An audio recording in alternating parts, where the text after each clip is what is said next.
Well, hello everyone, and welcome to the Real Level Up, real talk that takes you higher.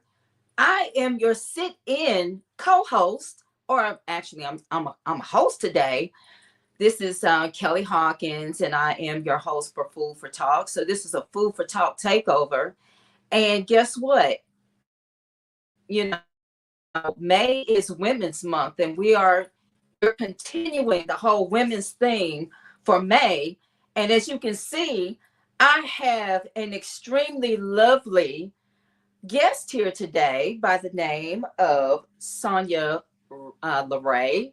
Sonya, thank you so much for joining us today.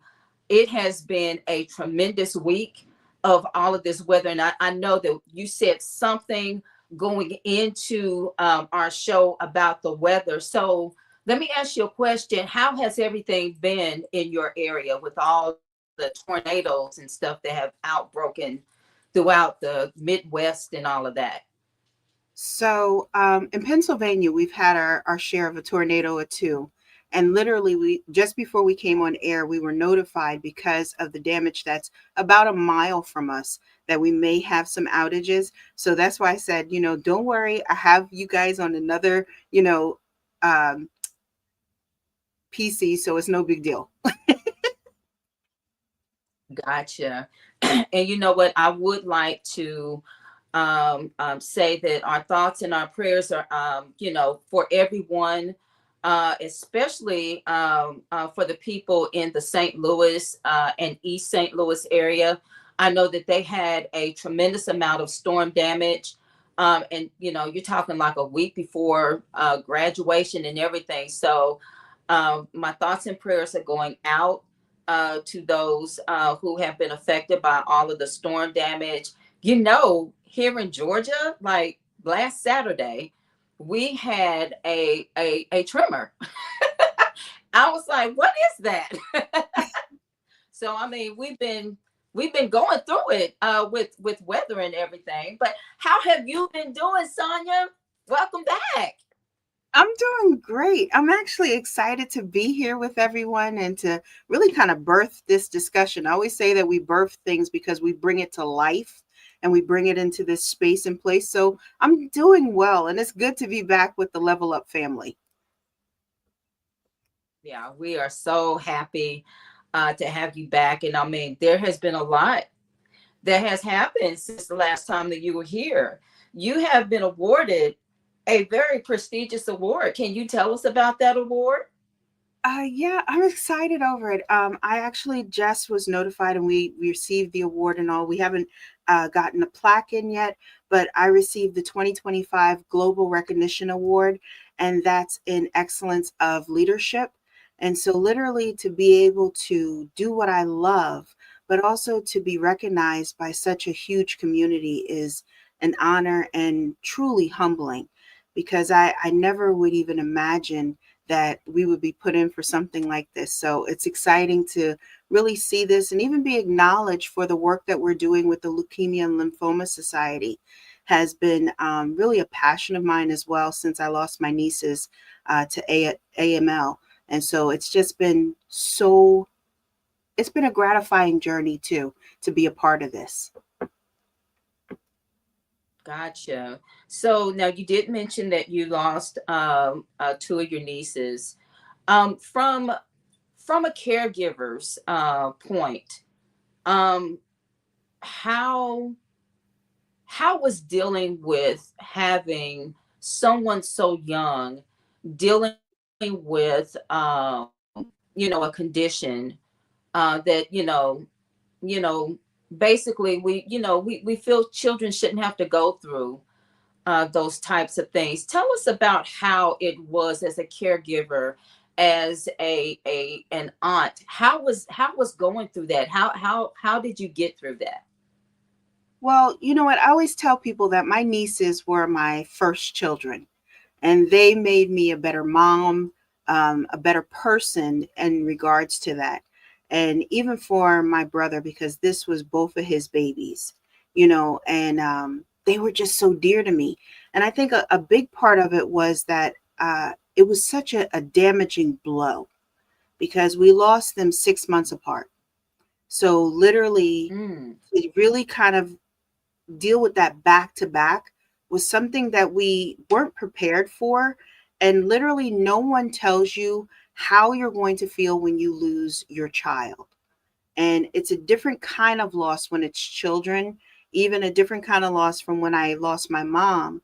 The pain was so unbelievable because, they had such bright futures. My one niece, she had started culinary school, she was graduating, and she had started working at a well-known restaurant. The youngest one had started her journey into veterinary medicine. She was going to be a vet. So she was doing her summer internship because she was going to be graduating from high school, doing some different things.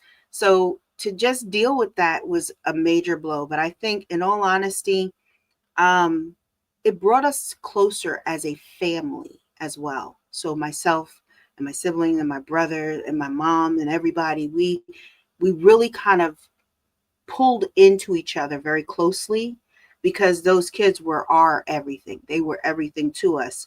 And then lo and behold, I had my daughter. And my daughter, when my nieces passed, was just turning 3, and she was very close to them. So even helping a 3-year-old to get over that was even a journey in itself. Oh wow. Oh wow. Well, God led me to this verse because while we were doing our pre-show, I was trying to, get myself ready to take Mr. Scribe's part of the program. And I know we have about 3 minutes to go before our first break, but I want to go ahead and throw in our verse of the day. So our verse is coming from Jeremiah 17:14. And it says, "Heal me, O Lord, and I shall be healed. Save me, and I shall be saved, for you are my praise."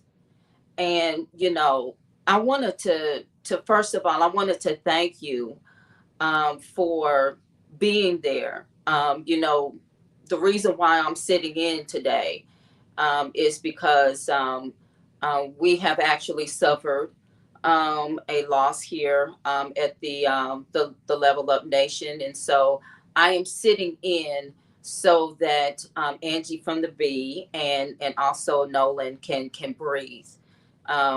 Just I just want to be there for us as a family. Um, but you have a lot of things that has gone on since the last time that you've been on our show. I know that you are in the Philadelphia area. And so before we get into our break, I wanted to kind of touch on something that is a little lighthearted. I know that Mr. Chime, he's a food critic that I see on Facebook all the time. You're in Philly. Where is the best place to get a good Philly cheesesteak? Okay, so Kelly, I'm not gonna lie to you. I don't know. I don't eat cheesesteaks or anything. It's not my thing.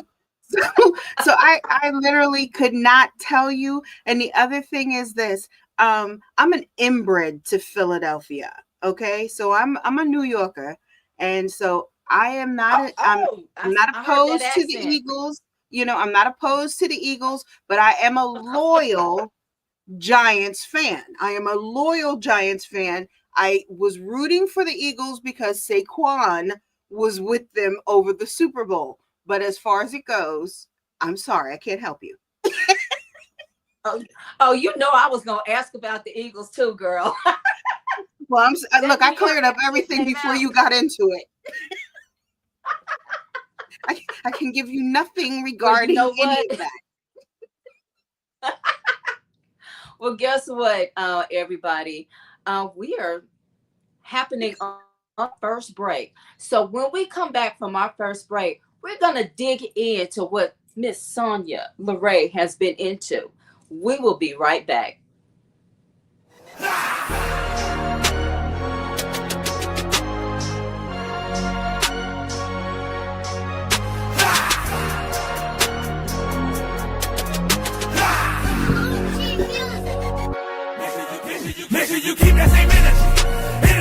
energy.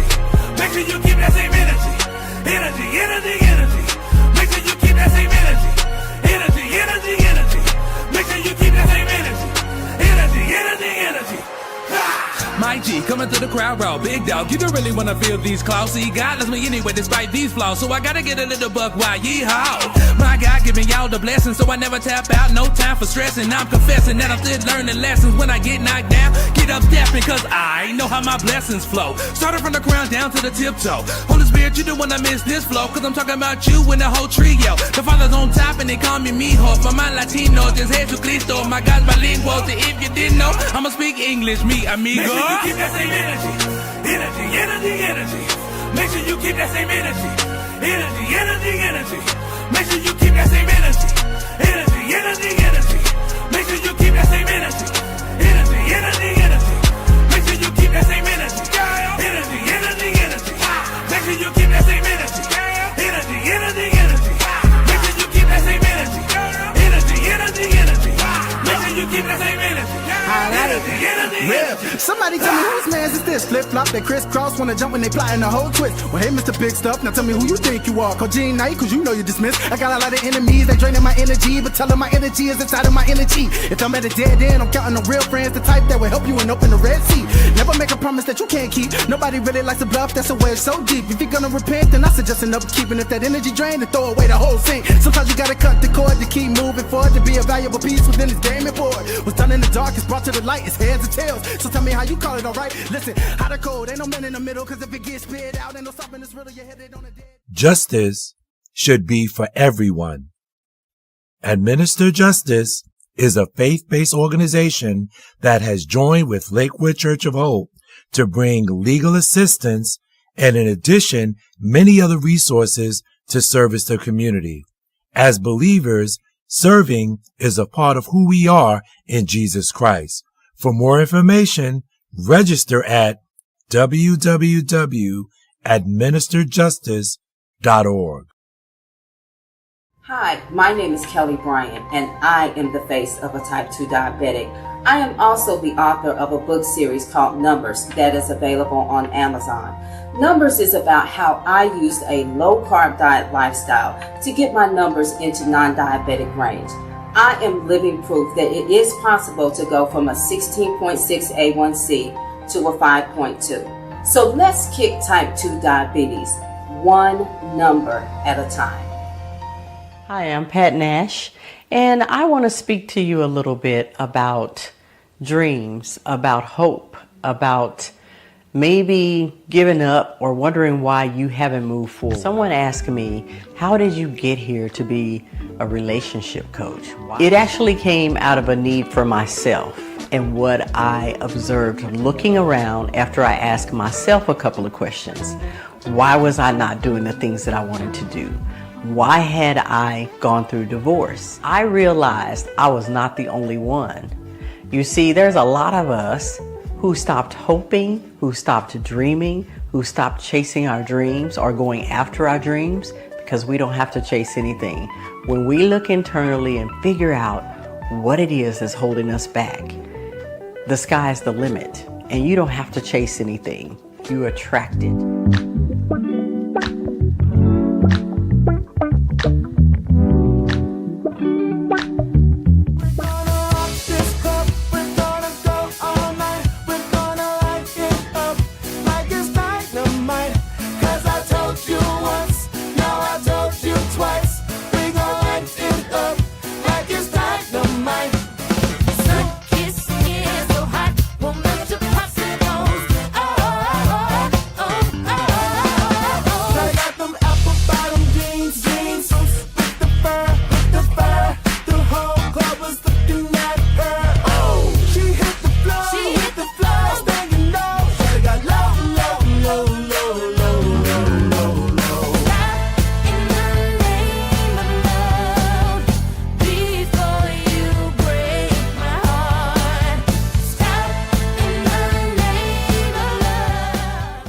This is Kimberly Howell with Angel Rings Music Presents.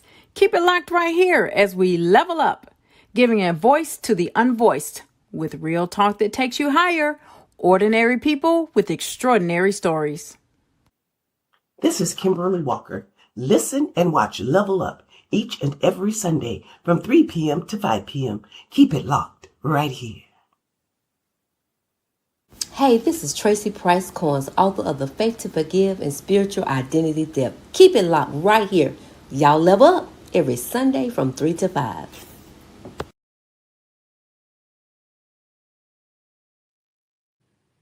And we are back. Welcome back to The Real Level Up. And we are continuing our discussion with the lovely Sonya LaRae.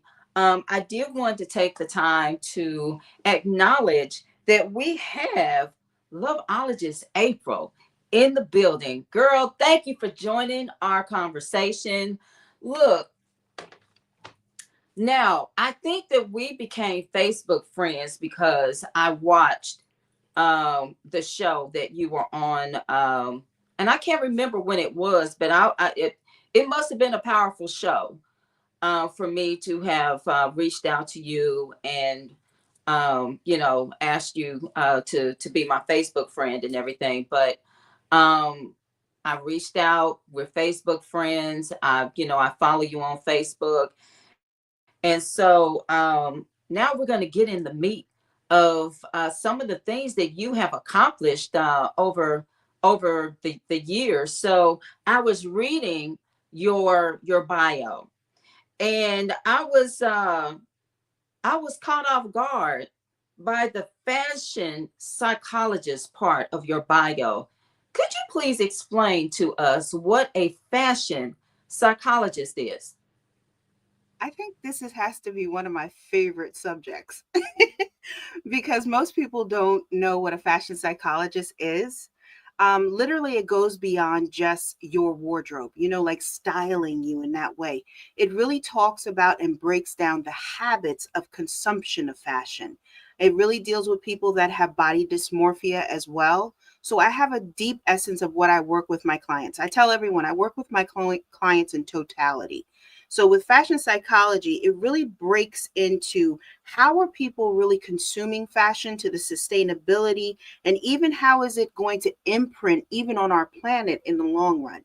Because that is what it's about. It's about that sustainability that we want. And so a lot of times when people hear fashion psychology, they think like, oh, well, she's going to, but I will tell you this.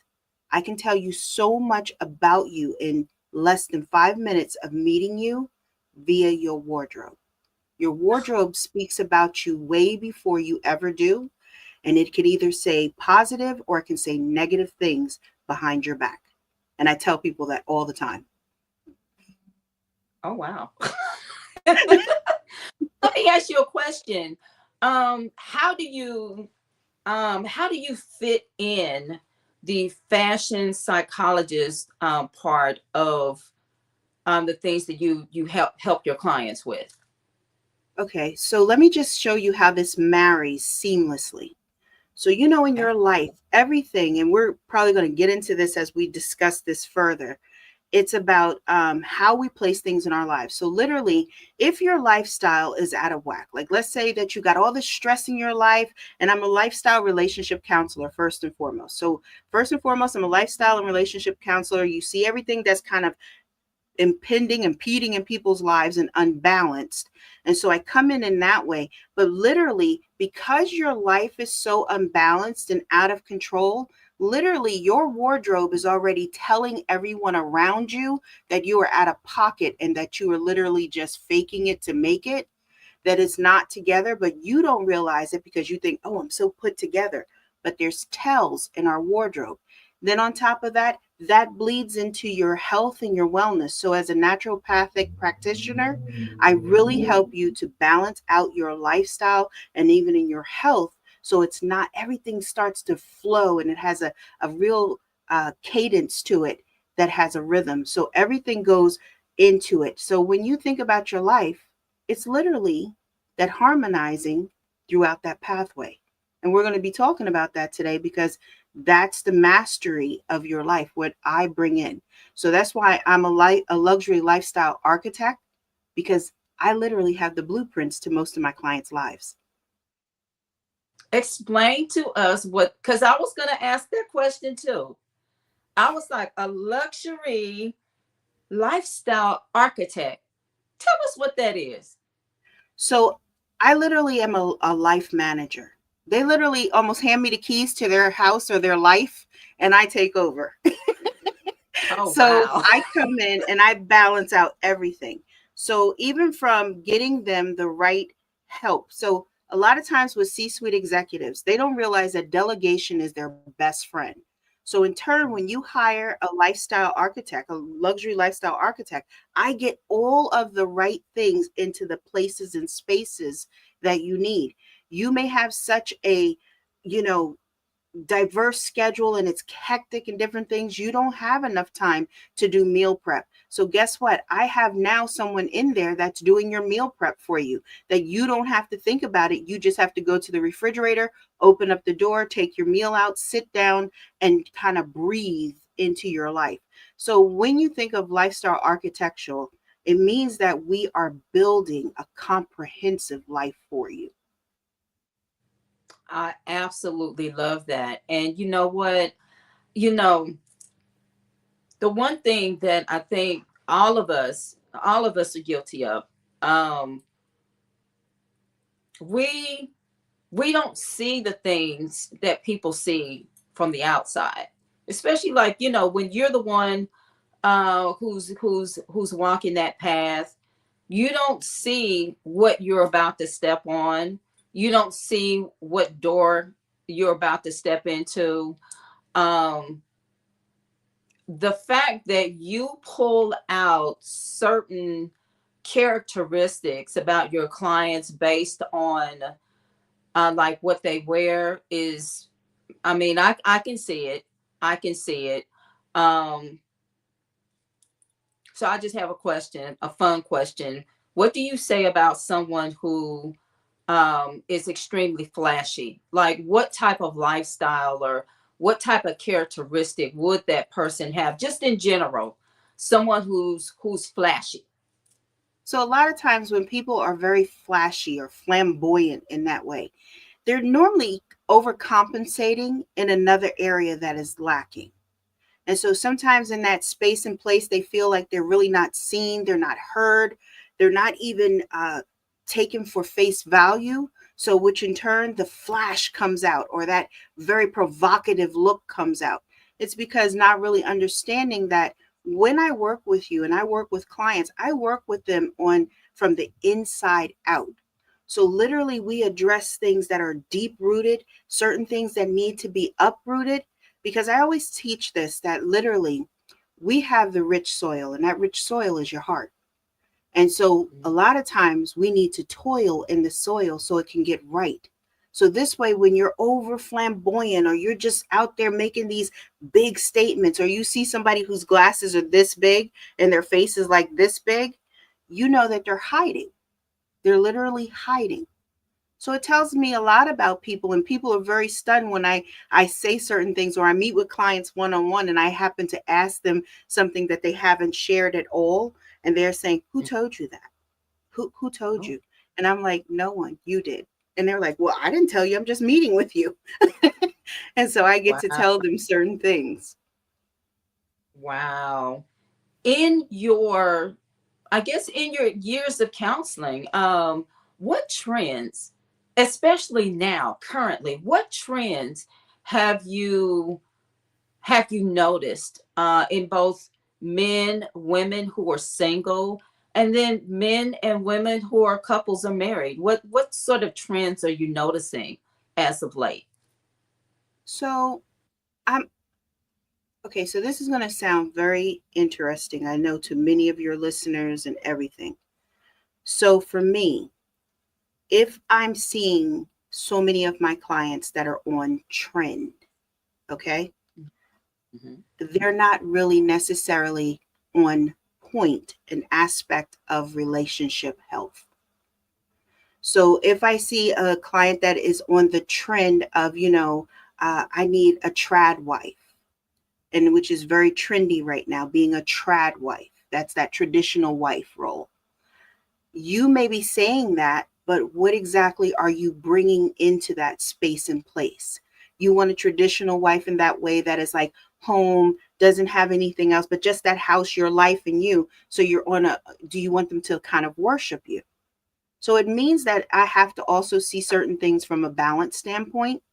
And so when it comes into certain things with regards to couples, I notice that there's a lot of comparison, or maybe they're like, oh, well, such and such. Well, I noticed on this, people are very consumed with fictorial lifestyles now instead of actual lifestyles. And so that's something that I've noticed has been a huge trend. So there's the story for Instagram, the story for Facebook, but the reality life is not really there. I hope Gotcha. that answered that. Gotcha. Yeah. Yeah. Oh, yeah. Because I know, these are things that are actually important, because every last one of us, unless you're Amish, every last one of us are on Facebook. We're on Instagram. Some of us are on TikTok. I do not have TikTok, but we are on social media, and we see so much repetition in what everybody is doing and everybody is saying, and the whole relationship thing that one of the phrases that I'm so tired of hearing about is self-love. Because and I'm just gonna say it. You can actually love the mess out of yourself, and you can still go into that place where somebody uses and abuses you. Can you please explain to me what self-love actually is? And are we using self-love? Are we using that wrong because that's a trend? Are we using that wrong as a trend? Okay, so first and foremost, I want to debunk something. Self-love is not a trend. It is not a trend. Self-love is a necessity. And that's what people get wrong. Self-love is a necessity. Self-respect is a necessity. So when you speak about self-love, self-respect, self-compassion, all have to come into that space and place. But many times for people, they think self-love is basically going to get their manicures, going to get their pedicures, going to get their facials, their hair done, the superficial qualities of self-love. But true self-love is a deeper introspective place and space. It's a place that you have to literally sit in that moment. And I teach this constantly, Kelly, about the power in pausing. And so many people don't want to pause. They want to keep on. It's like, okay, I heard that. Let me go on and get it. No, it doesn't work like that, because life is not on a rotation of that spin the wheel. Let's keep it. No, it means that you literally have to sit in that space, because what is self-love? What exactly do you love about yourself? That means the qualities, true qualities. What are the things that you love about your mindset, the expectations of yourself? So when I see clients or come in that way, that they have this fallacy that self-love is a trend, instantly it tells me that they're on a superficial pathway, and we need to do the deep work, the heavy lifting now. Because self-love requires action. It literally takes action on people's parts. But are people willing to do the action and the work? See, that's the question. So explain to me, because I'm pretty sure people are going to have a question. What exactly is the work? When it comes to not again, we're throwing out what everybody is putting on social media. What exactly is the work that we need to do when it comes to self, and self-love, self honoring who we are? what is the work we need to do?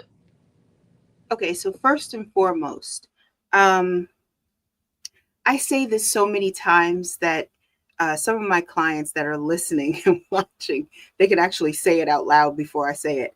But literally, you have to stop being something for everyone. That's the first thing. And it's even like when you think about it in the aspects of a lot of people in their life, when we're talking about self-love, okay? A lot of times what happens, especially through high-level professionals, they are something for work and then they're something for personal life. So it's almost like a split personality, an identity of confusion. So authentic self-love requires that you get to know YOU.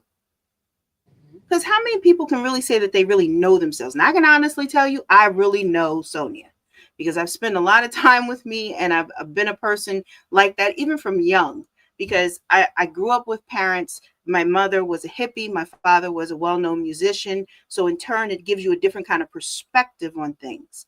But a lot of times for people, because they have a lineage of disassociation of self, they can't really understand what the texture, the feel, the taste, the smell of self-love really is.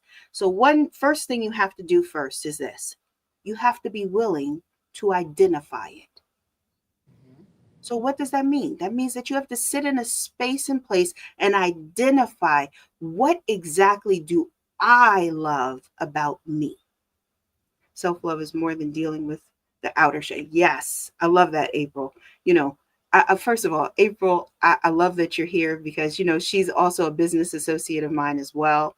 And I just think so highly of her and many others that are in the chat. I'm just grateful for them to be here with us. But literally, that self-love requires us to be on a different kind of level. So how do you treat yourself? How do you speak into yourself? What do you think about your space and place of where you are?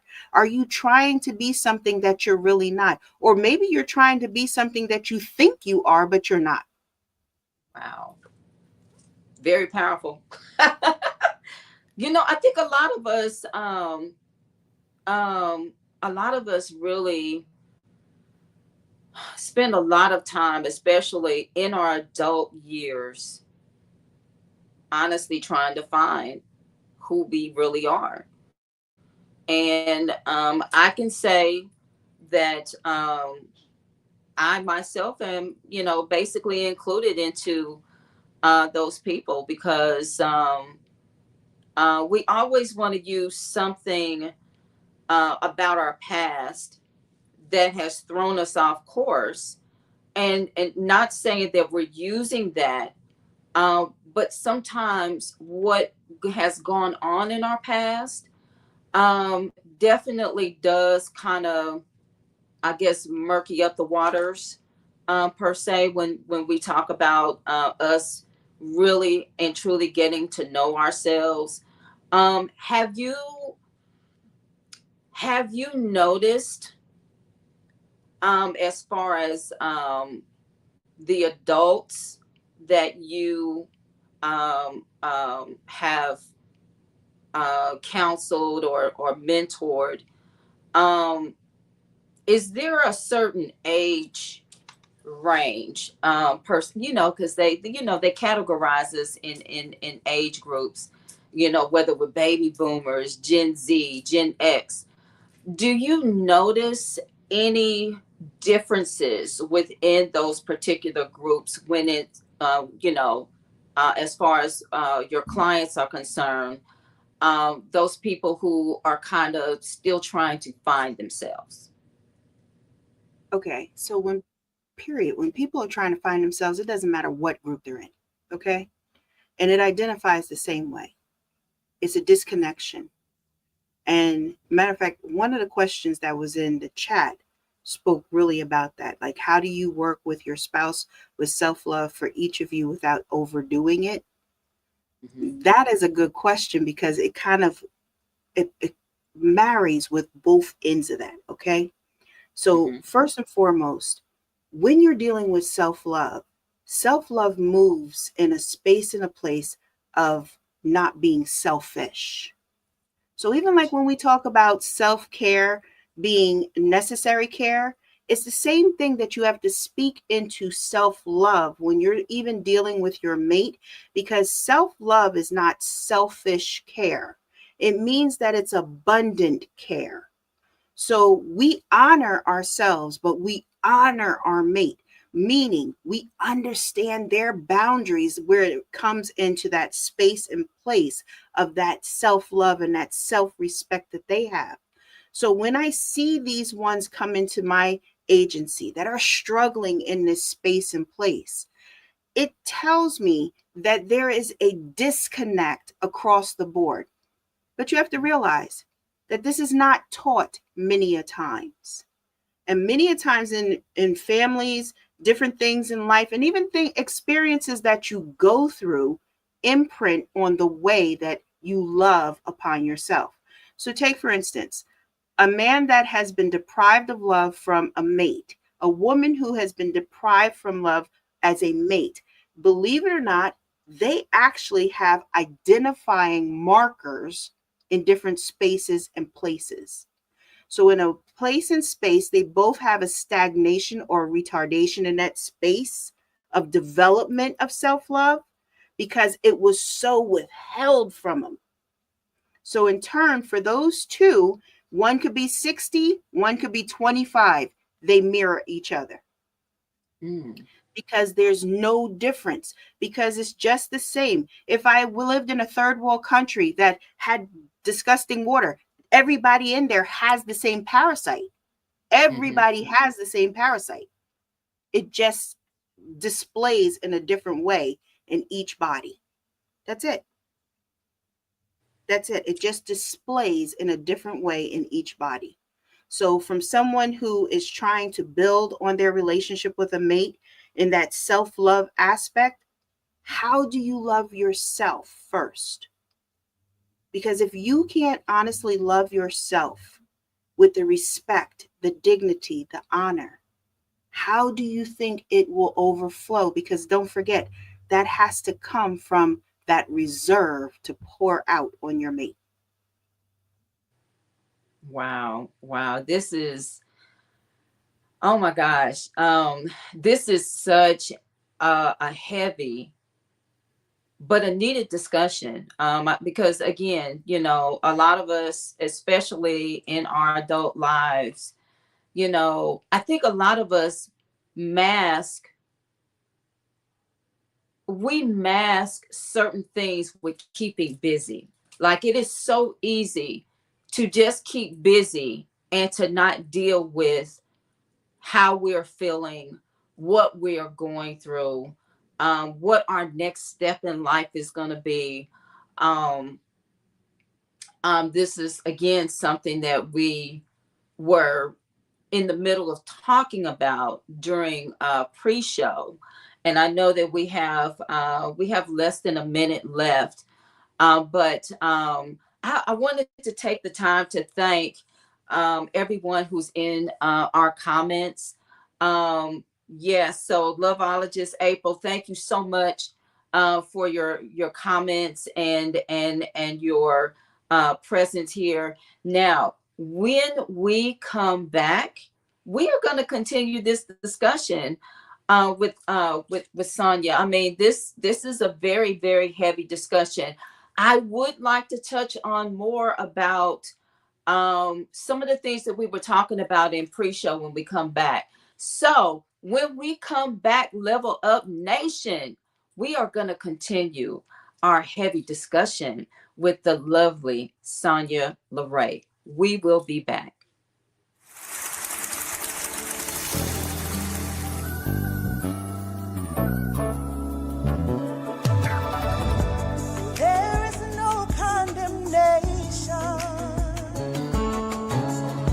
To them who are in Christ Jesus, the Spirit of life in Him has made me free.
will never be defeated. No, I will never be defeated. No, and your love rescued me by your blood. Prepared, crafted, and baked with love. A taste so delectable, like they were sent from heaven above. With every bite, a soothing warmth settles and abides. It feels like a hug on the inside. Kyrie's cookies explode with flavorful taste no one can duplicate.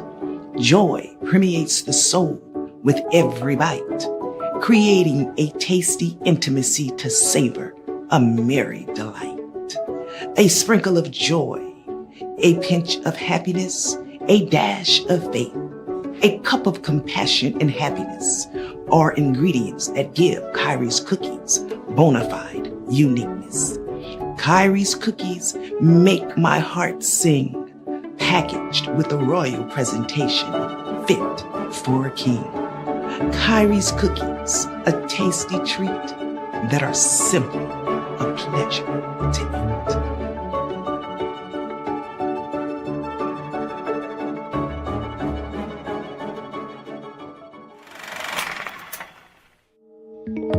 They said it was wrong to promote me,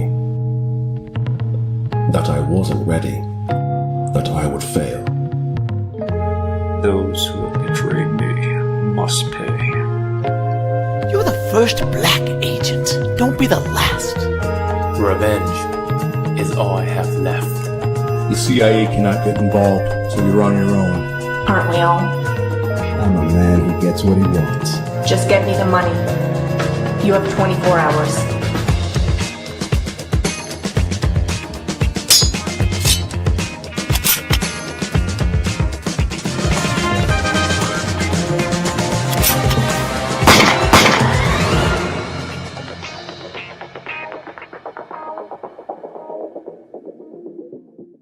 Hello, business owners. This is your fit photographer, Angee Gerard, coming at you with my 2025 campaign. The goal is to promote and empower her enterprise. Yes, the goal is to elevate women of color in business. On March the 1st, we are set to launch this new campaign, and it doesn't matter what your business is. Please contact us at www.andregerardphotography.com to book your consultation. Let's make this an amazing year. Follow me on all social media at Angee Gerard, your fit photographer. And let's have a moment of clarity. There's freedom in your transparency. When you speak, you release, that's therapy. It's my decision to listen and do it carefully. Wanna live carefree? Well, it's gonna start. When secrets are kept, families are torn apart. I wanna do my part to help heal your heart. Shed some light on your life when your days are dark. Help ignite a spark that'll bring change. Be your shelter from the rain, assist with.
Soy Udanis y te invito a escuchar cada domingo de 3 a 6 de la tarde Level Up, sube el nivel, gente corriente con historias extraordinarias. No te lo pierdas.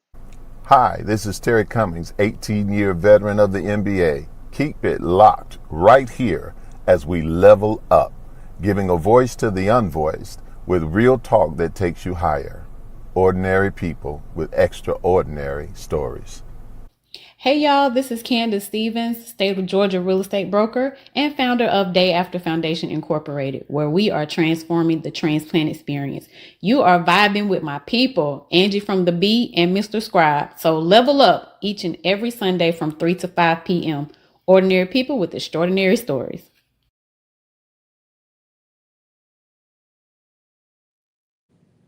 And we are back, Level Up Nation. We are back, and this is such a powerful show.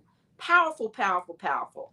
I wanted to take the time to acknowledge our dear Mr. Scribe is in the comments, and yeah, Mr. Scribe, we know New York is in the house. We know we heard that accent come out when she corrected me earlier.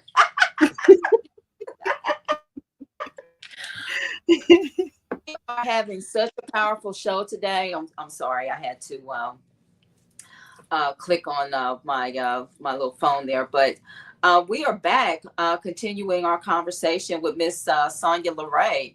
So let's switch gears for just a second, because again, I need to know where the good spots are in New York. Where are the good spots to get barbecue in New York? Are there any good barbecue spots in New York? Okay, Kelly, listen. So everybody who knows me, who's in here that are really close to me, will tell you I don't eat like that. I literally am in holistic eating. So there's a couple of places that I like to visit. There's a vegan place in Brooklyn that I like to go to. And of course, I'm a huge Italian food fan. So anything that's in the Italian market or anything in that area, I love to visit. So literally, I don't eat barbecue and things like that. And I hate to say that, but I really don't. No, hey, we're trying to find the good spots in New York, whether I know. it be vegan or. I'm sorry, I didn't hear you. Oh, whether it be vegan or anything else. We just want to know where are the good spots to eat. Well, you know what? I'm a Brooklyn kid, so literally I love to go to Brooklyn, and there's a lot of eateries that have just really opened that are really popping now because they're really going into more of that food scene for the holistic eating.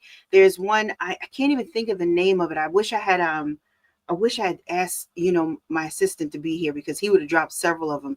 But we just literally they sent us an order of food to try. And wow. It was so good. And then there was another place.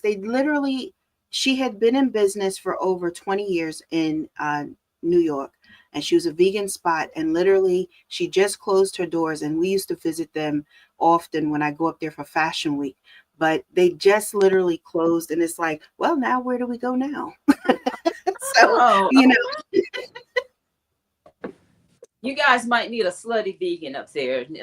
I've never eaten at the slutty vegan. I'm not a vegan, but I have eaten vegan food now, and I will tell you that some of the food is amazing that I had. They had like a vegan festival here, and I want to say it was like back in 2017. I really enjoyed the food. The food was amazing. So, whatever your food lifestyle is, I think that everyone can enjoy at least one or two meals, even if you're not that particular type of lifestyle, whether it be vegetarian, vegan, pescatarian. I'm pretty sure that you can, find something that you might like in that arena. So I know. Oh, go ahead. I have to make people laugh because a lot of times, it's funny because a lot of times when they look at my lifestyle, like they say a luxury lifestyle architect, a lot of times when people see us, they think instantly we're always at all the great parties. We're at this, we're at that. A lot of our work consists of really mapping out different things in different places for our clients. So it requires of me to go visit certain things. Like I just went and I was at the Rittenhouse. The Rittenhouse here in Philadelphia has a brand new restaurant that is just beautiful. It's a little upscale and it's nice. So it kind of caters to that kind of network and different bandwidth in that way. And then on top of it, in Center City, they have different restaurants inside of different hotels. 4040, which is inside of the Bellevue, is another great place that if you're just looking for just atmosphere, you can go to in certain spaces and places. So a lot of times I'm not at a lot of the different little eateries like that. Now I have to tell you, there is this falafel place here called Goldie's. Oh my goodness. It is so good. And you would never know that they were vegan or any, you would just think like you're like in there eating shawarma. You think you're just, it is so delicious. And literally, it's just kind of one of those places that you would just pop in and have a great time to visit. You can bring your own BYOB. You just enjoy yourself there. See, that's what I'm talking about. That's what I'm talking about. We gotta send Mr. Chime there, because I don't know how he popped up on my feed, but I just find myself sitting there watching him eat all of this food and giving terrible reviews to people. It's crazy. But I said all that to say, I know that you have some goodies. You have a cookbook. Don't you have a digital cookbook? I do. And I'm so excited over it because I told you the last time I was here, I was in the process of working on it. And so it's called Fueled and Fabulous. So it's 15 high protein meals, because a lot of times what people don't realize, especially C-suite executives, you all are burning so much energy. You need that protein in there. So even as far as it goes, like I told you, I don't eat steak or anything like that, but my recipes, I test them out. I have a real nice test kitchen. And look, my family are my test subjects as well, because they're carnivores. So they eat meat and everything. So I have different recipes that I've tried on them, but it also made it into the, and it's Fuel. It's just FUEL, not ED, Fuel and Fabulous. Oh, okay. So I'm just, sorry. yeah. And so, Fuel. yes. Okay. And it's 15 fabulous recipes. Plus there's a shopping list that I've put together, a meal planner for you as well. So it takes all the guesswork out of it for you. So it's literally something that you can do. And especially, right now with how hectic you was talking about, everyone's so busy. That word busy is actually kind of contagious, in all honesty. Yeah. So we all are productive in our lives. Notice, like, I did not say busy. We all are productive in our lives. So when you have something like Fuel and Fabulous, it helps you to do the meal prep and to save you time that you're able to get other things that are more near and dear to your heart, like spending time with your family, not just spending time, but quality time with your family. So that's why this was so important for me to put together. And it took me some time too, because I wanted to give you something out of love, not just thrown together, but really thought out process, thought out meals, different things that I wanted to bring into your space and place. All right. So tell us about some of the, can you give us a little bit of like tidbits? Like, what do you have in this book?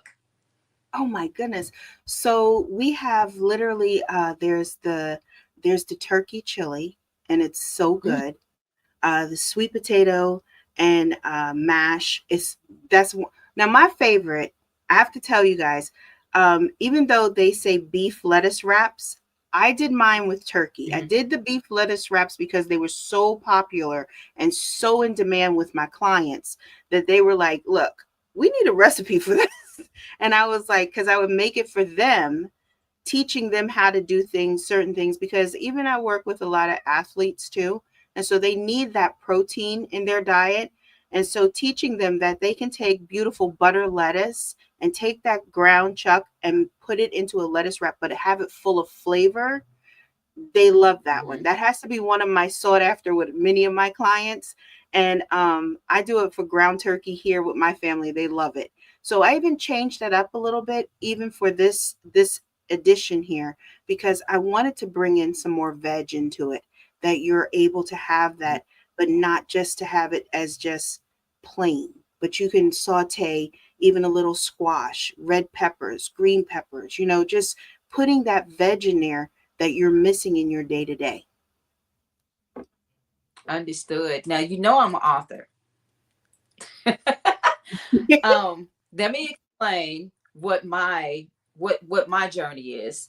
My journey is to help people who are pre-diabetic or even just full-fledged type 2 diabetic get their numbers back in order. I am a diabetic who was diagnosed back in 2015. My A1C at the time was 16.6. I got my A1C down all the way down at one point to a 5.2. And it was, the first 6 months, honestly, of me being diagnosed, was me on 4 different medications. 3 were from for the diabetes itself, 1 for high cholesterol. After 6 months went by, they only had me on 1 of those medications. And then in 2018, I was taken off of all of my medications. So my book is all, well, not book, I have 2 books. It's all about how do I change something that I love to eat, but make it low carb. And it's funny that you said something about sweet potatoes. In my upcoming book, because I'm working on books 3 and 4, I will have a recipe that Angee from the Bee, that Amazing Grace. I don't think Mr. Scribe has tasted this potato salad, but I have learned to make potato salad out of sweet potatoes. What do you think about that? I think it's delicious, actually. I know a chef here in Philadelphia that makes sweet potato salad, and I think it's amazing. And I think the best part of it, it's that it's not mayo, and I don't like mayonnaise. So that's what I love about it more than anything. So Understood. Understood. I know, I do understand about the whole, the lettuce wrap, because I think I have like a lettuce wrapped hamburger that's in book 2. But I talk about like every recipe has a story behind. And the reason for the lettuce wrapped recipe, I talked about when I was on the cruise that we went on. I went on my first cruise back in September of 2016. And on that first cruise, I was still basically, I was still trying to get my A1C down because, it had only been not even a year, but I had gotten it down tremendously. Even to September, I had even lost about 80 pounds by then. Nice. And so I got the chef. There's a part of the carnival ship where you can get like sandwiches late at night. And I told the chef that, hey, I don't eat bread because, I'm a diabetic, blah, blah, blah, blah, blah. So what the chef did was she fixed me some chicken. She gave me some, big pieces of lettuce for me to wrap the lettuce in. And she had some time, I think it was a garlic aioli that she gave me. Oh my gosh. When I tell you that wrap was so good. And so that inspired my lettuce wrap recipe. But tell me how your process was with developing your cookbook and your recipes. Tell me how that process was, and I guess let us know what your taste testers felt about your amazing recipes. So in turn, when I really thought about it, I always think about, what do I want to offer my family? So the joke around my house, what I tell them is that I'm the pretend chef. Now, I literally one day will start a show that says the pretend chef. I have gone to culinary school. I've taken time to go to culinary school because my mother was diagnosed with a heart condition. And so I wanted to learn to cook for her life. Because I literally I feel like food is one thing I teach my clients, even if they're a diabetic or they have any kind of heart condition or anything of those, any health conditions, even from fibromyalgia, okay? Because most people don't realize that you have to be mindful of your diet if you have autoimmune disorders too. And many people don't realize that certain things don't really equate to your life. So some people who may have Hashimoto's, they shouldn't have nightshade vegetables, which many people are out here eating tons of nightshade vegetables and they don't even realize, why am I having all this inflammation? Why am I dealing with this? Why am I still feeling exhausted? Why are they upping my medication? It's because they're not teaching you these things and teaching you how to eat for your body type, for your blood type, for your condition. So when I thought about this particular recipes and the little, the book that I wanted to put together, and I did it first and foremost of concise 15 recipes. That was my mindset. I wanted it to be concise. What do I really want to put in here? What do I love making or working with? And what do people always seem to come back and ask me for constantly? So the one that I really put in that is from my heart, okay? Because this recipe also comes from my grandmother that I've changed and I've put more of myself into it as well. And the one that I have to say is that the tomato and chicken quiche. Oh. So many times when you hear about a quiche, people are like, oh, but literally when you see it and when you make it and then when you taste it, it doesn't have that eggy consistency and that taste.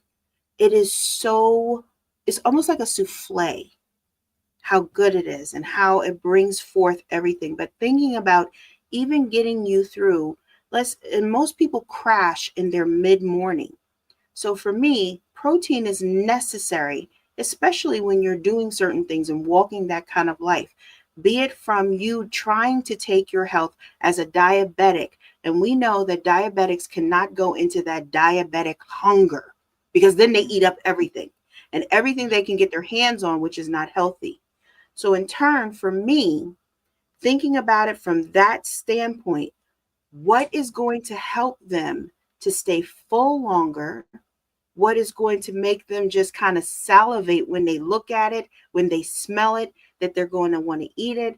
And that is why I really had to put this in there, because I wanted it to align with a lot of the things that I have from my family, but also things that I see in my clients' lives as well.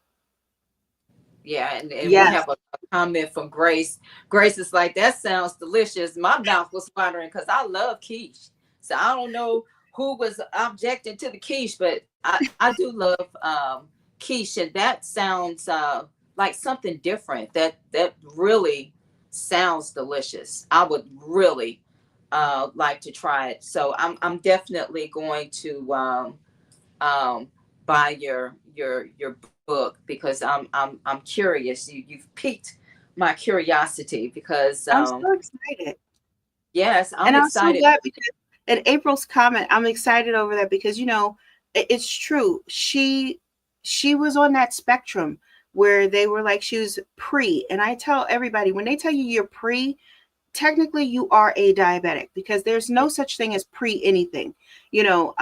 Peri, when they say you're premenopause, you really are into your menopause. Okay, so stop thinking that you're not. That is just a nice way of them telling you, okay, your numbers are out of range slightly, but let's not worry about it. This way they can get you on the medication in the long run. Worry about it, change, pivot, do things. And literally working with April through this was just incredible. and just being able to really pour into her and nurture her in that way from the standpoint of what I love to do has been amazing. And she looks so good. She looks good. Well, congratulations, April. Congratulations on your journey. I know, again, my journey of getting my A1C under any, diabetic range and getting off all of my medication and learning how to manage my health based on what I eat, exercise, and lifestyle. It is very important because, again, these are just little simple things that will take you a long way. And I'm just now learning about what exactly protein is. But can you explain to us what protein is? Explain to us how important protein is. So literally, protein is so important to your muscles, to your brain, to the factor of how you move with your joints even. So literally, a lot of times when people hear protein, they instantly go to meat, right? Because that is one of the main factors of protein, where you get your highest level of protein. But if you're not a carnivore, like you're a herbivore, where do you get your protein from? You need to know that your legumes have so much protein in them. You need to know that if you are doing certain things, even tofu, having tofu in your diet or tempeh in your diet helps you with that protein even. But it also keeps you moving on a cellular level. And that's what people don't realize. So I work with people on a cellular level. So as a naturopathic practitioner, it is important for me to work with you on that level. It is important for me to even get you on the right vitamin regimen, the right teas that you should have in your daily life. Even if you're trying to lose weight, everybody's like Ozempic, the GLP-1s. That's okay. If that's what you choose, I'm never going to knock it for you. But let me tell you this. There's pros and cons in everything that we do. And pros and cons even in, medicine. So you may have a GLP-1, but you may not realize that your body is not able to absorb it properly. So in turn, many patients start to suffer extreme headaches, to diarrhea, to even having a constant feeling of that emphatic nausea. So it means like even a little breeze of air makes you feel like you're going to throw up. Where if you're doing it in a natural way, no, there's no quick, hard, fast way that it's going to be like this overnight. No, it requires work and dedication. Yes. But can it work for you? Yes, I'm proof of that. So prior to really being up and walking and everything, I was in a wheelchair for 5.5 years. I had gained a substantial amount of weight. I am down literally 96.5 pounds now. So in turn, I was my first patient. So I tell everybody, this holistic journey was really a selfish move first, but it started working with me. And so when I could see what was working, when I knew this was really where I wanted to be, I moved into it.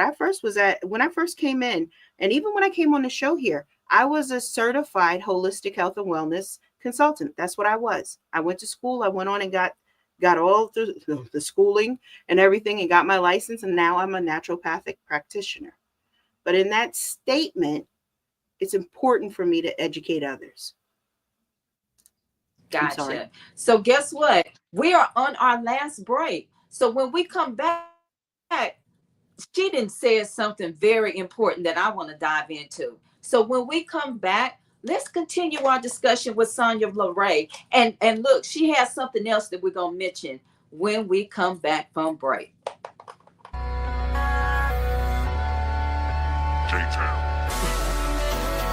Yeah.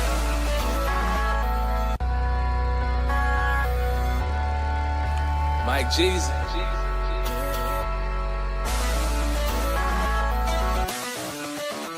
Yeah. One time for the independent women that's doing their own thing and killing the boss game. Working all night, pursuing doing a life change while putting my God first and praising his high name. I say, little mama, gon' do that there. For the people hating on you, tell them we don't care. We gon' watch God work as they stop and step, and you'll be coming out the fire with the flawless hair.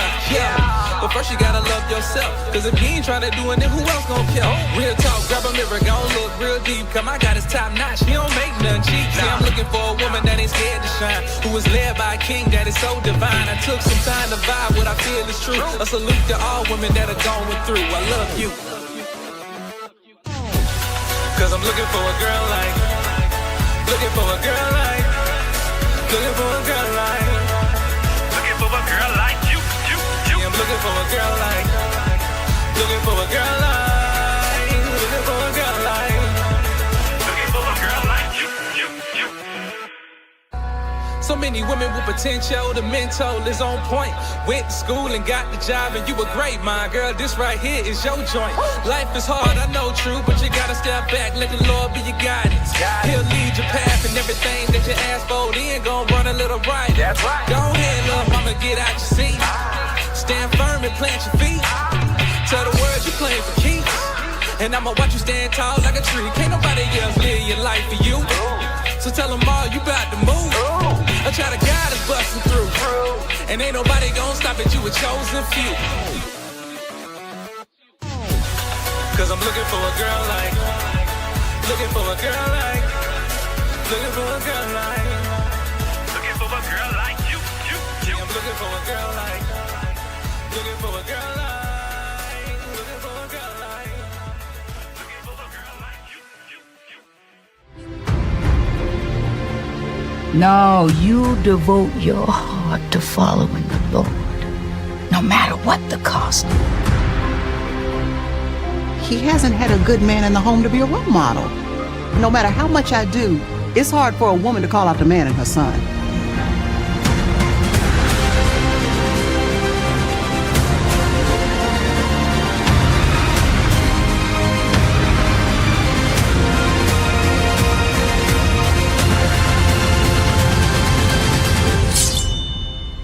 Isaiah, welcome to the Forge.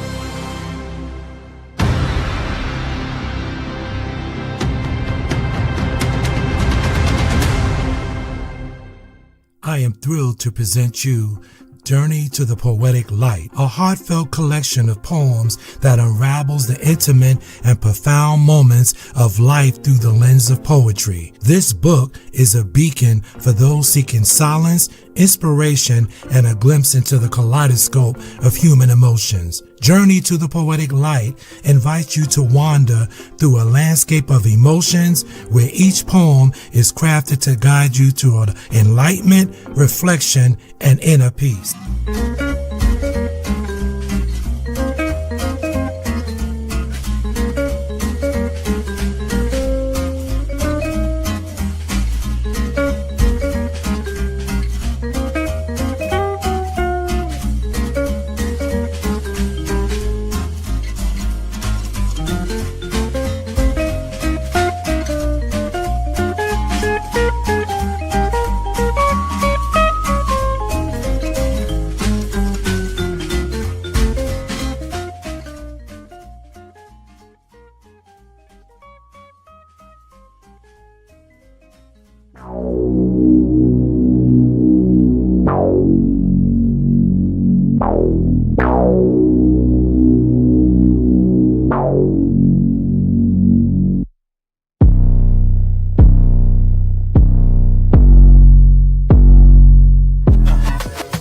Here we go.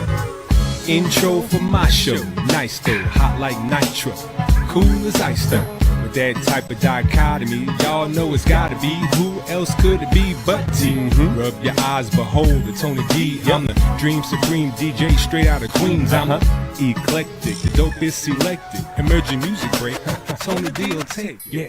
Well, Tony, I don't care, long as you take me there, someplace to ease my mind. This is recording artist Bertrand McKinney, aka Birdie, and you're listening to CHH Jams, where the bars come from the word.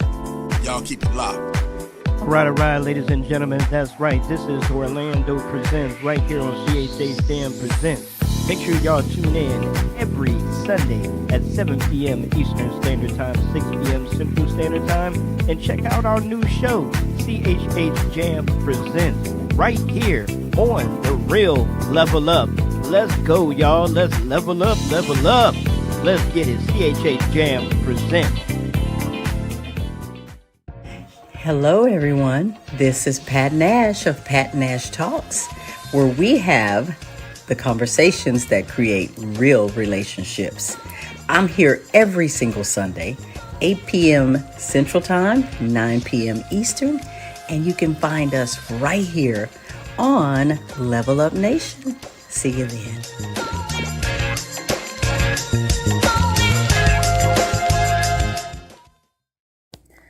Get inspired with real talk that takes you higher. Like me, Rebecca Outlaw of Tickle Mites LLC. Level Up, Sundays from 3 to 5 p.m. Ordinary people with extraordinary stories. Hey, this is Shantia Warren of Hams Farm and Assurance Wellness. Keep it locked right here as we level up, giving a voice to the unvoiced with real talk that takes you higher. Ordinary people with extraordinary stories. Atlanta, this is Ronnie Davis Frank from the Wild Wild West in Color, Rodeo, and Agriculture Expo. Join me every Sunday from 3 to 5 p.m. as we level up with Angee. Let's get ready to ride.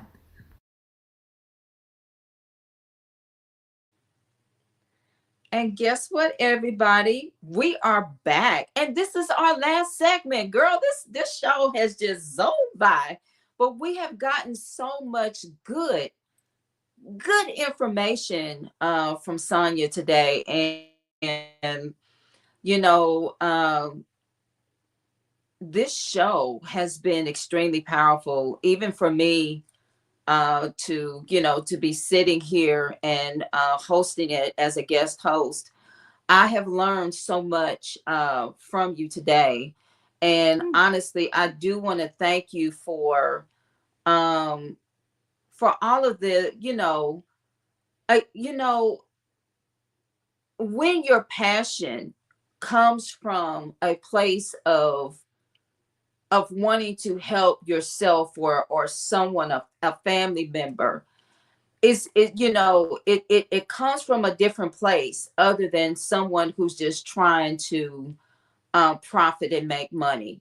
And so thank you for everything that you have shared with us today. This has just been a really, really, really powerful conversation that we've been having with you. Let's talk a little bit more about dealing with grief. Now we did, we talked about this during the pre-show. I'm going to start off by saying that there was, or there still is, something that I kind of am still dealing with, and we're talking years and years later. So back in 1995, I had a boyfriend, and he and I were like frickin' frack. If you saw me, you saw him. But I was young. I was in that thing of, I'm not gonna tell this person how I feel about him. I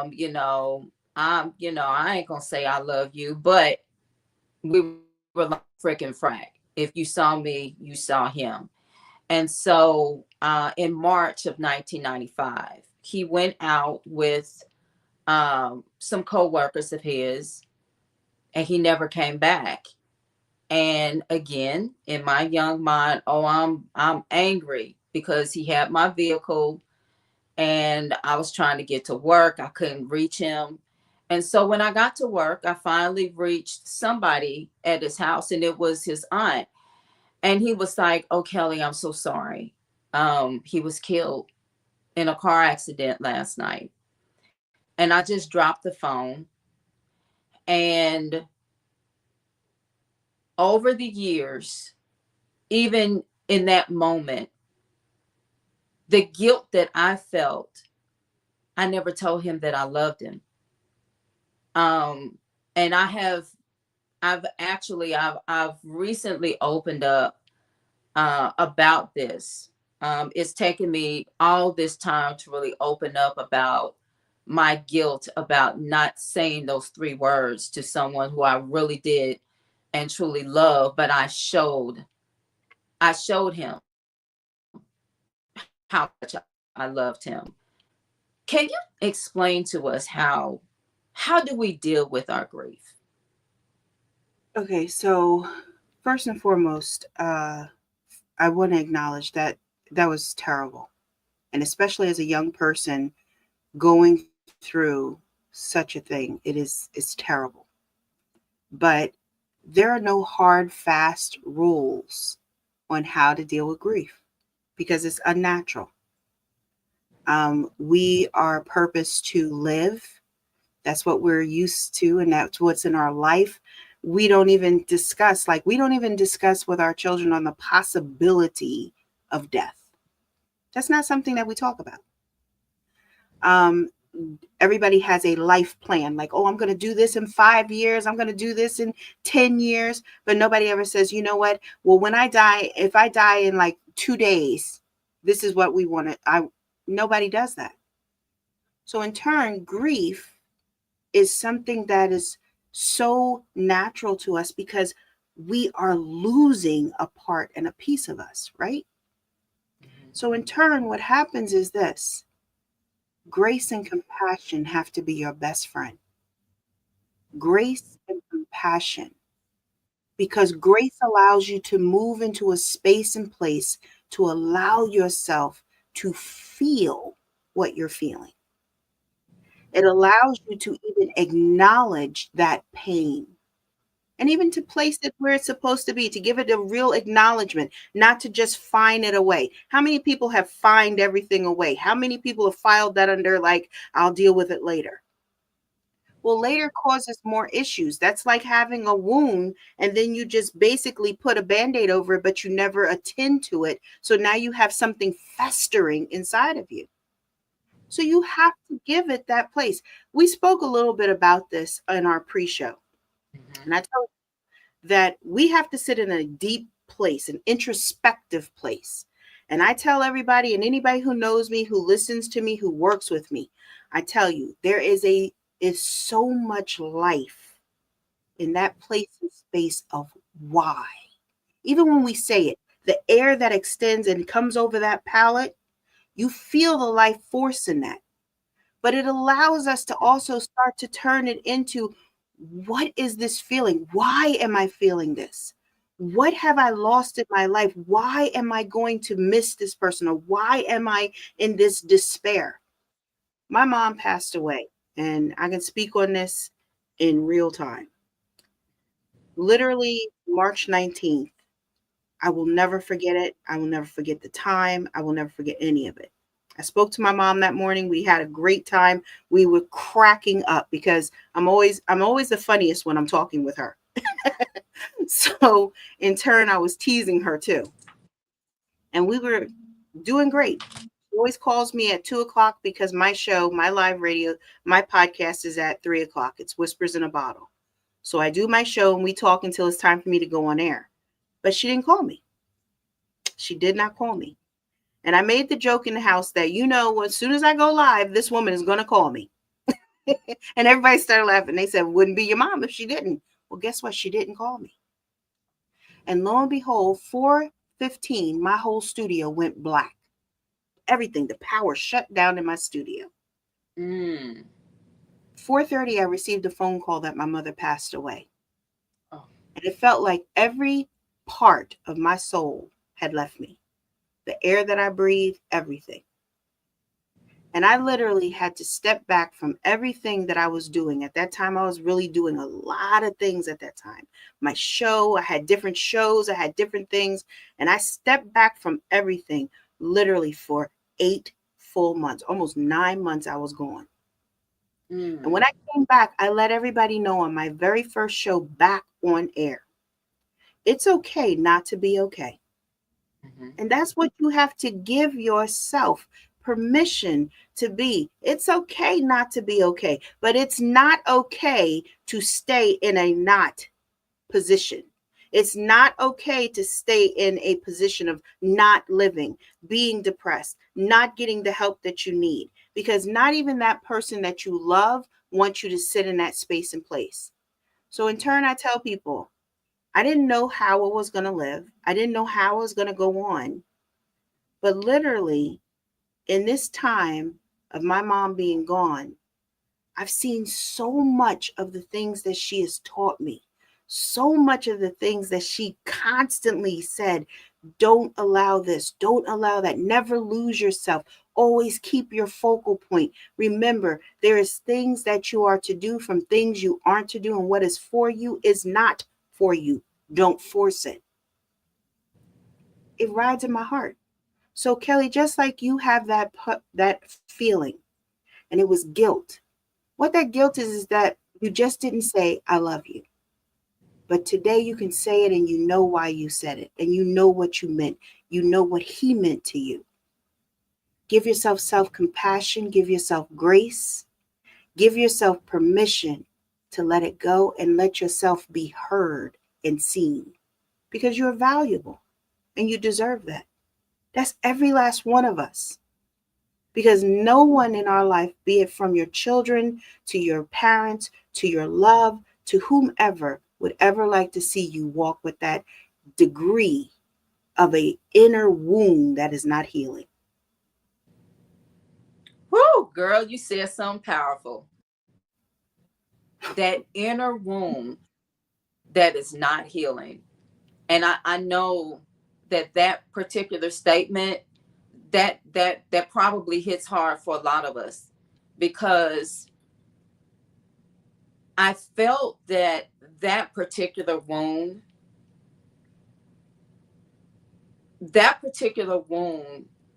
opened up things that I later went through in life after March of 1995.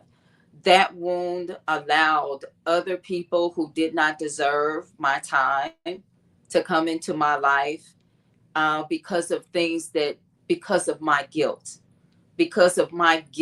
of not ever telling him how much I felt about him. And honestly, this is something that I have recently unpacked. And so I really thank you for saying that. So let me Thank give you. you one other thing before I even accept that onto myself of saying thank you or anything, because I really think you should thank yourself. I think you should thank yourself, not thank me. I'm a conduit.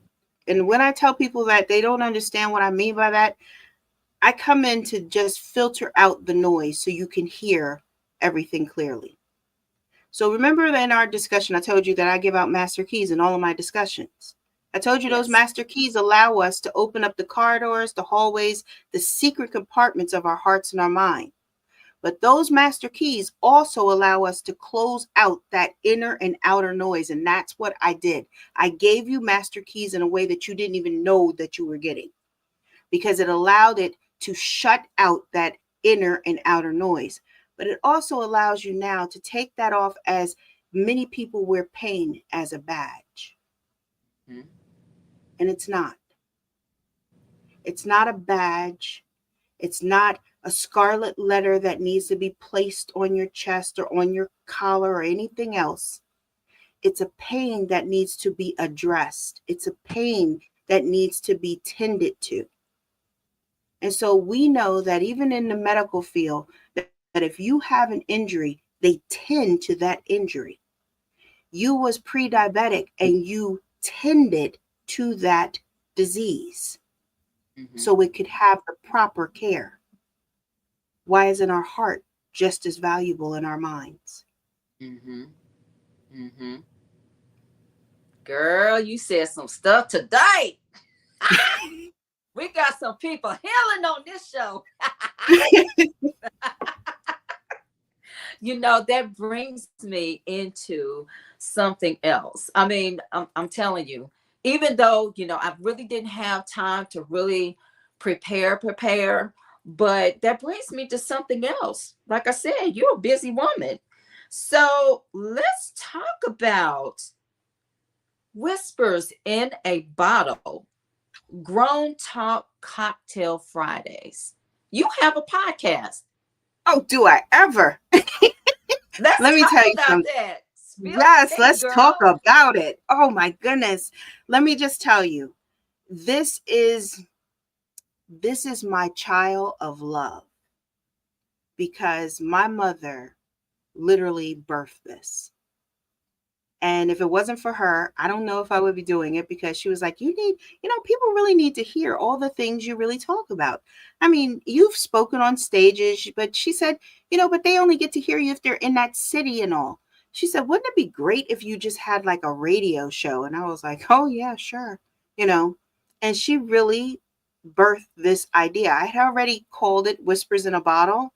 And why I named it that was because it's a folklore. It's an Irish folklore that the sailors would go out and they would write a message of hope, and they would stick it in a bottle and throw it out on the ocean and carry that message as far and wide as it needed to go to connect with someone, and even to have them to be able to come home safely. In turn, Whispers in a Bottle is the same thing for me. I placed my voice out on those airwaves, like placing it in a bottle, and I cast it out on the airwaves, and whoever needs to really receive it, they connect with it.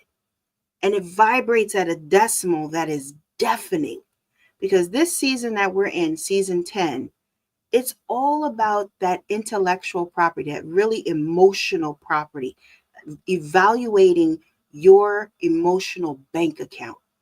So just like I told you earlier that this past week's show was about self-reflection as emotional auditing.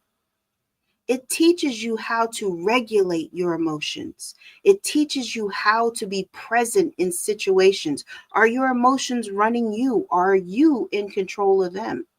And so many times as people, the emotions are running everything and spinning out of control, that you're reactive instead of responding. So in turn, my show is really helping to shift mindsets, to really develop us as beautiful people, and to help us grow. And I tell people constantly, protect your energy. But the best way for you to protect your energy is to educate yourself, so you know what that really looks like, what it sounds like, what it feels like, and what it tastes like. That's my joy of Whispers in a Bottle. And I'm in a new home now. 10 seasons? Yes. Yes. So we used to be on Blog Talk Radio, and I say to everybody, well, they kind of evicted us because, Blog Talk Radio shut down with no warning. So they evicted us on the new year. 2025 was about, and I always say 2025 is about abundance. That was my thing for 2025. So in turn, it ended up that we are almost like starting over again, because we're in a new home. We're on Podbean now, and we're doing some dynamic things. I love it over there. And getting to know where we're supposed to be, how we're supposed to be. And so it's really, it's like a rebirth of the show again. It's just everything that you want in your space and place. You want to hear dynamic discussions? We have our mocktail and we chop it up real good over there. Come to the Whisperers Lounge. So Podbean, that's P-O-D space bean? No, it's all one word. Podben. Bean, excuse me, like the bean, like a lima bean. Podbean.com. And you just look for Whispers in a Bottle and you'll see my face. See, this is what I'm talking about. This is some good tea that you are spilling to us today. So, and it's such a trying pleasure. to get this in our comments here. I'm trying to get this in our comments so we can get this information out. Now, what other things do you guys talk about on your podcast? Tell us. Oh my goodness. So literally we had a whole season dedicated to the ego, really understanding how to overcome ego-driven behavior. And a lot of times people don't realize that they're leading with ego. And even as far as it goes with people being labeled as a narcissist, is this narcissistic behavior or is it an ego-driven behavior?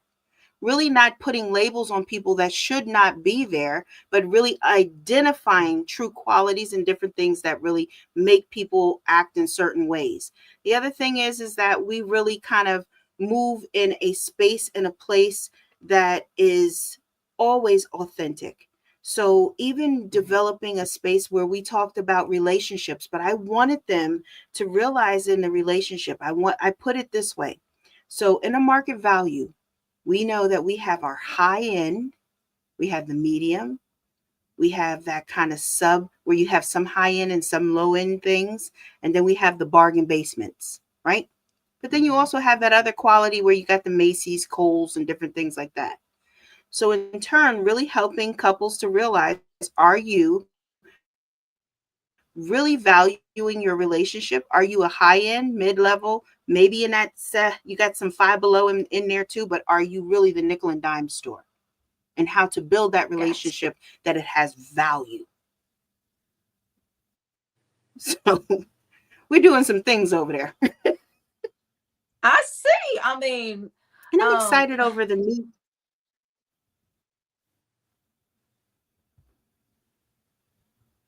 I'm sorry, we got a little lag. I apologize.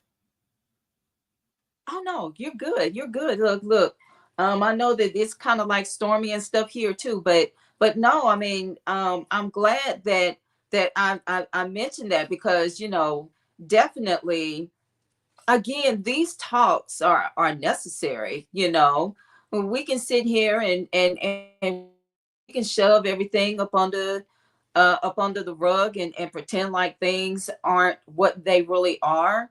But I mean, you hit on a lot of important topics and subjects when it comes to, number one, how we feel about ourselves. I think that's kind of like the number one thing and issue that a lot of us have to deal with is like, how do you love yourself?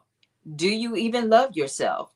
Like, again, this discussion, and we're almost done with the show. And I feel like we can talk at least 2 more hours about everything that we have brought out, in discussion on this show. I do want to make sure. So in the comment section, I did put podbean.com and to look for whispers in a bottle.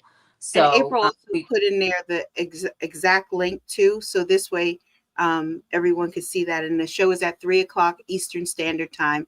Every Friday at 3 p.m. Eastern Standard Time over on Podbean. And I tell you, even subscribe to our newsletter. Our newsletter is fabulous because a lot of times, people just only put like their show notes into it. But you really get content from what I put out. I don't put anything out without forethought. Mm-hmm. So everything that I do really has clear intention. And I tell everybody, I have aim, purpose, and direction in everything that I do. So everything that I do has clear intention.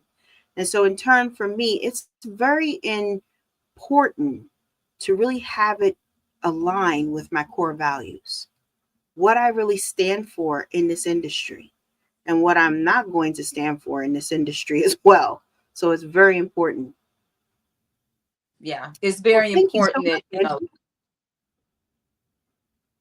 yeah, you have to make yourself clear, especially when it comes to industry standards, in the entertainment circle.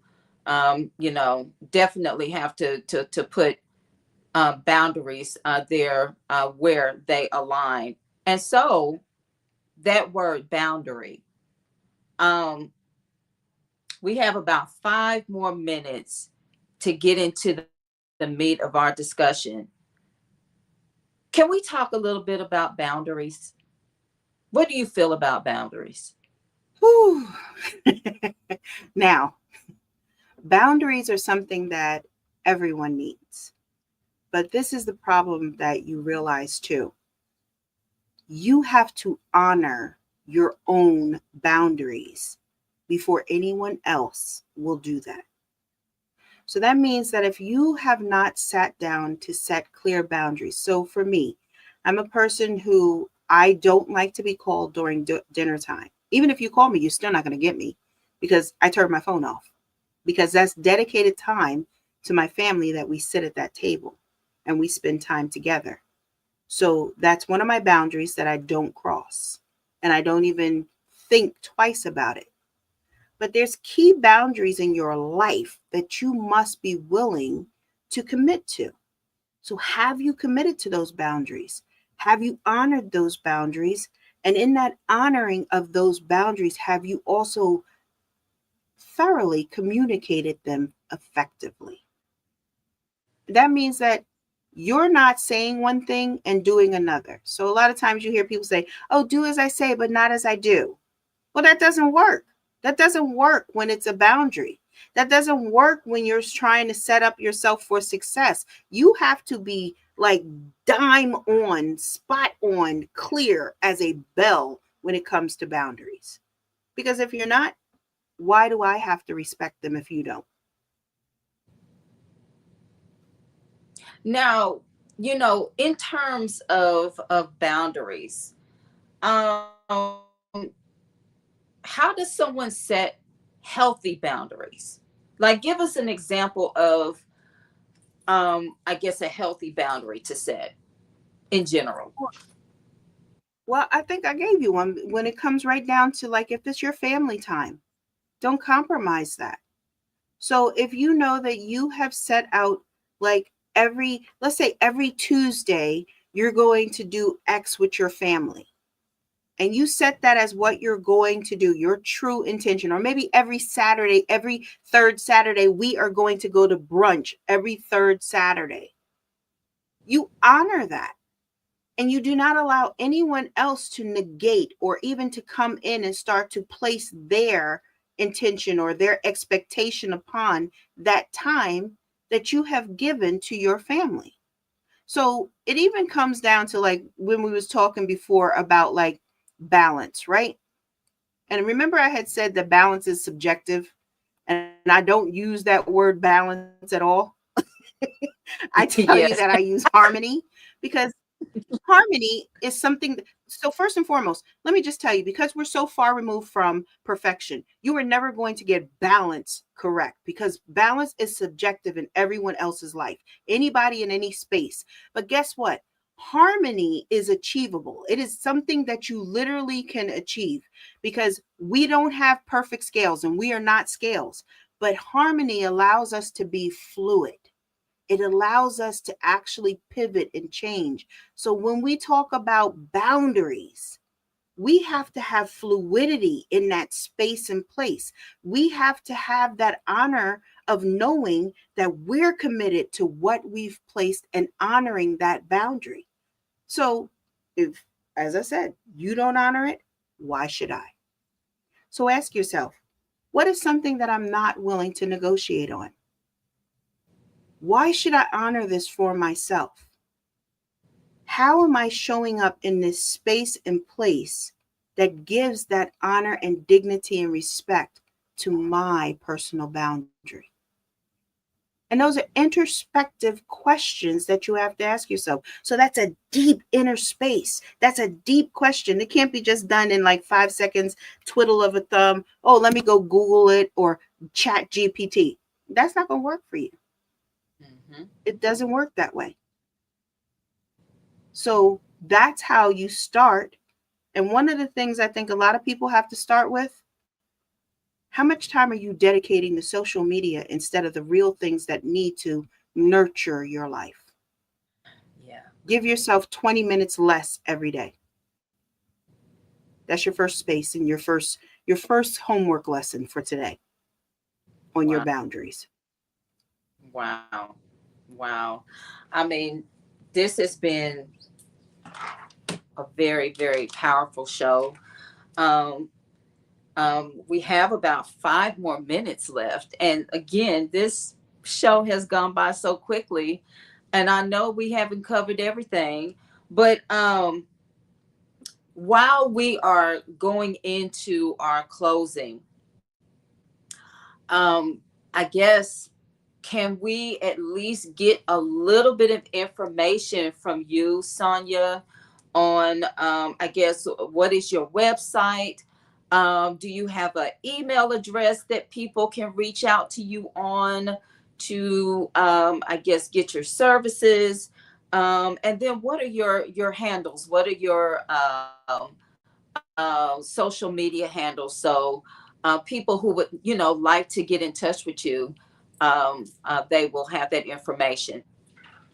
So Angee was kind enough, her team was kind enough to put it at the bottom of the screen for us for the social media handles. But this is the thing. I want you all to realize that this was kind of like a very small glimpse into the strategy sessions that I set up with my clients. So I don't do consultations, I do strategy sessions. So you can see, hear, and feel what it is like to work with me. Because a lot of times when you go into these consultations, it's a broad statement that it comes into. But when it comes into a strategy session, that means that we're going to dissect a specific area that we need to touch on, that we're going to talk about what it is. And it can be in totality. You may be like, my life is just spinning out of control. And I'm like, okay, that's great. So in turn, I always tell everyone, if you would like to work with me, feel free to DM me on any of our social media platforms, be it from Whispers in a Bottle to LaPaz. So at LaPaz, it's lapaz.luxury lifestyle architect. You can even follow me on any of them, especially we're trying to grow our following for the podcast as well, friends. I need your help because we lost so much of our followers, and those that weren't on our email list, we're rebuilding a new community. So please make sure that you follow us at Whispers in a Bottle _podcasts on Instagram as well, because we're really trying to build over there. And I tell you, anytime that you need help, I always tell everyone, lean into me. You'll be surprised because I will catch you. I will catch you. Because that is one thing that I am passionate about. And my business is something that I love. And even just to let you know, I have a new brand that I've partnered with and collaborated with. It's called Savasa. You see my skin. It's beautiful. Yes. Not to say that myself, but it is, because I take this very seriously. I tell everybody, this is your calling card. Treat the largest organ of your body kindly, please, but also treat it with holistic products that are not going to poison you and damage your microbiome. Most people don't even know what a microbiome is, but listen, do a consultation with me on the Skintastic journey, because literally you'll be surprised, and I'll introduce you to Savasa. It's phenomenal. It's phenomenal. Well, guess what, everyone? We have 2 minutes left. I wanted to give a shout out to the Level Up Nation. Before us, we had Dr. Kyrie Listens. If you missed out on her show, please go back and watch her show. She always has something good in store on her show. And of course, you are with the Level Up, the Real Level Up right now, Real Talk that takes you higher. Next, we have the New Artist Profile with Tony D and also Imelda. And then after Tony D's show, we have CHH Jams Presents, and that's with Orlando, Birdie, and Kim. And we close out the night with the Pat Nash Show. So please, everybody, stay tuned. We have more Level Up Nation in store on this Sunday. Sonya LaRae, thank you so much for being our guest today. We're going to help you get those subscriptions up. Definitely. I'm going to share everything to my Facebook page too. But I want to thank you so much for everything today. And, we'd love to have you back. Thank you so much. It was so nice spending the afternoon with you too. It was an honor. And I send my love out to Angee and Grace and everybody here at Level Up. Nolan, I missed you. Haven't seen you in a while, but it's good to be here with you all. Thank you. All right. Thank you so much for joining us today. And we will be back next week with an amazing show. Thank you. Looking over my life,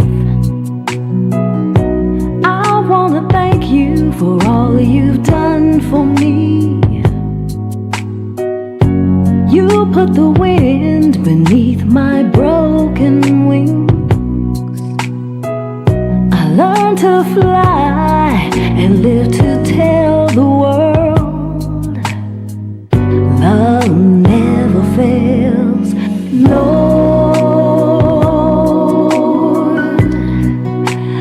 thank you for one more day.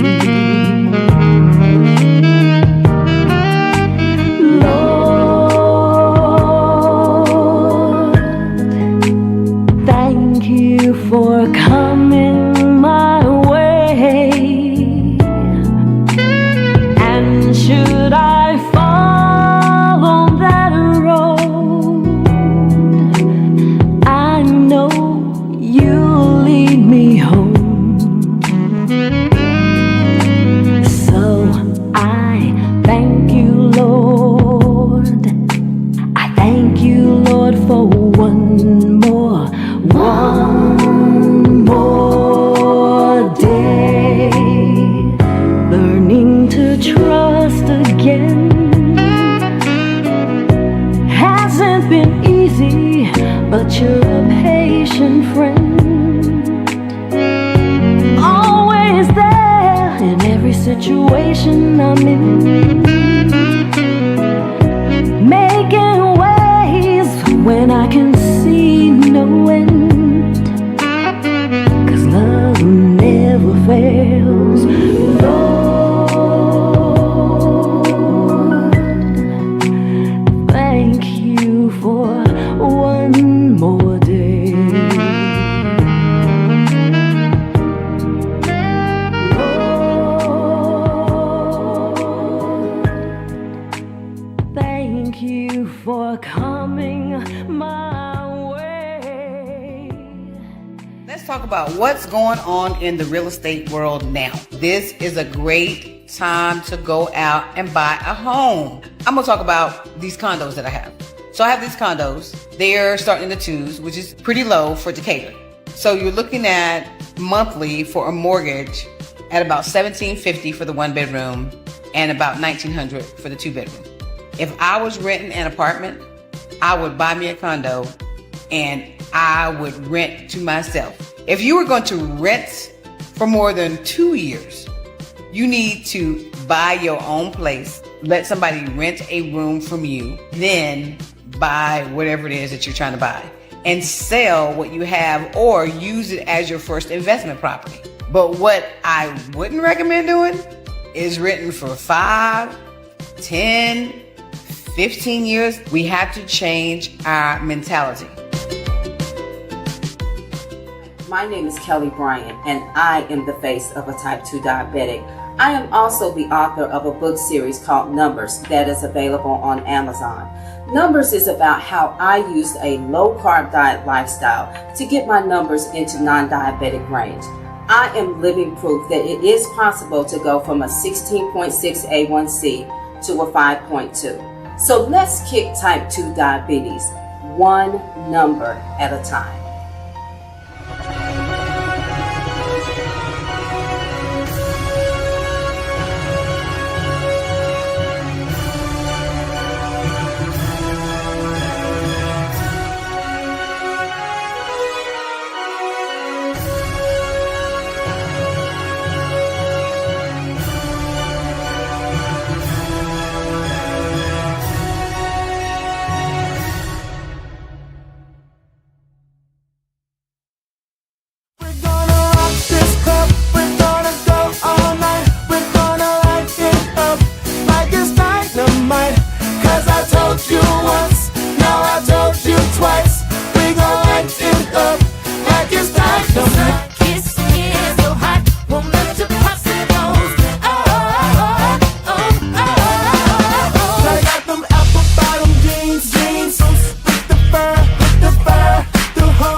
Pat Nash, and I want to speak to you a little bit about dreams, about hope, about maybe giving up or wondering why you haven't moved forward. Someone asked me, how did you get here to be a relationship coach?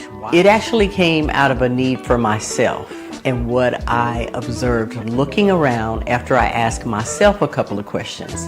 Why was I not doing the things that I wanted to do? Why had I gone through divorce? I realized I was not the only one.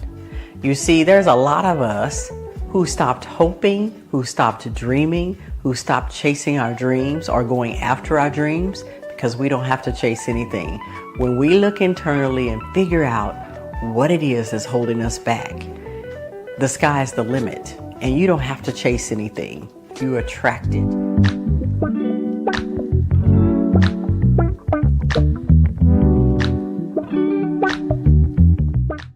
Starting at 1 p.m. Eastern Standard Time with Dr. Kyrie Listens.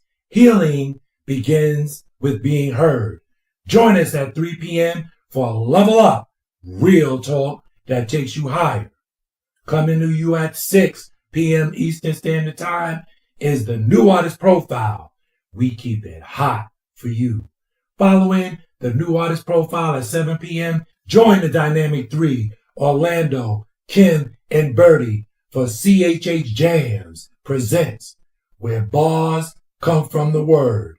Relationships can be challenging, so we save the best for last. Join us for Pat Nash Talks on those special occasions every second Sunday of the month at 5 p.m. Eastern Standard Time. We have food for talk, taking on health, one number at a time.